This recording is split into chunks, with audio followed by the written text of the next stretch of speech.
But don't come for Philippa, Shanique. Don't come for Philippa Garth. Don't come, Leslie. I respect y'all. I appreciate y'all. But when it comes to Eleuthera, Philippa knows what she's talking. And speaking of Philippa knowing what she's talking, let me tell y'all, I have a communication. And it didn't come from Philippa or her good friend Jimmy, but I have a communication. Listen to me. It reads thus: Dear TMI, I'm compelled to highlight the disgraceful state of the Governor's Harbour Airport, which continues to be a national embarrassment and a daily frustration for residents and visitors alike. While our Member of Parliament, Mr. Clay Sweeten, seeks to paint a picture that is all well, the truth is the exact opposite. His statements are misleading and deceitful, especially when he implies that nothing is wrong with the airport. The only reason a single leak was ever fixed is because a video of water pouring into the building went viral, forcing action that should have been taken long ago.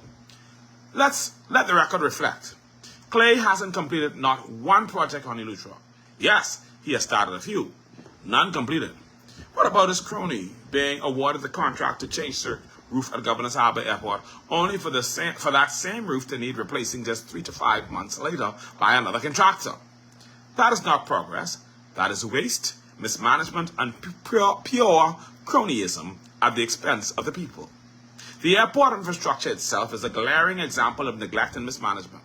None of the buildings are properly completed, and the one structure that is occupied is already showing serious signs of deterioration. Cracks have appeared in the walls. The bathrooms remain incomplete, and faulty electrical work plagues the facility. Many outlets are not functioning at all, leaving vital areas powerless and raising questions about whether the work was properly inspected in the first place. These conditions are unacceptable for a facility meant to represent Eleuthera and the Bahamas to the world. Even basic necessities are unreliable. At times, water leaks from beneath the baseboards in the bathroom, making sanitation questionable. Customs and immigration officers are still forced to operate out of concession rooms because proper accommodations were never completed. When flights are delayed, passengers cannot even purchase a snack or drink within the secure zone.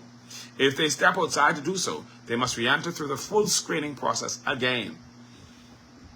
An inconvenience that speaks to poor planning and disregard for traveler comfort. The conditions faced by workers stationed at the airport are equally appalling. Firemen are left to sit outside in the heat because their assigned building is still incomplete. The IT engine room lacks air conditioning, forcing staff to leave the door wide open simply to keep critical equipment from overheating.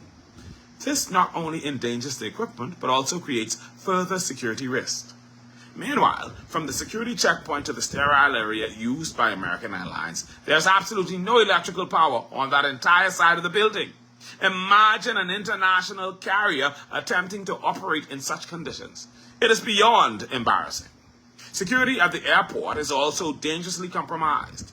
When a vehicle accident damaged the perimeter fence, the repair was handled in an unprofessional and unacceptable manner. Instead of engaging proper contractors, the responsibility was given to the very individual whose son caused the accident. Oh, wow. The patchwork repair was sloppy, left unsecured, and is still a glaring breach of airport safety standards. Adding to this shame, the outer walls themselves are visibly crooked, making the entire facility look like a poorly built project rather than an international gateway. Then there are the restrooms, which defy basic design standards. The women's bathroom has 2 toilets but no cubicles or partitions to separate them, which means that only one person can use the space at a time.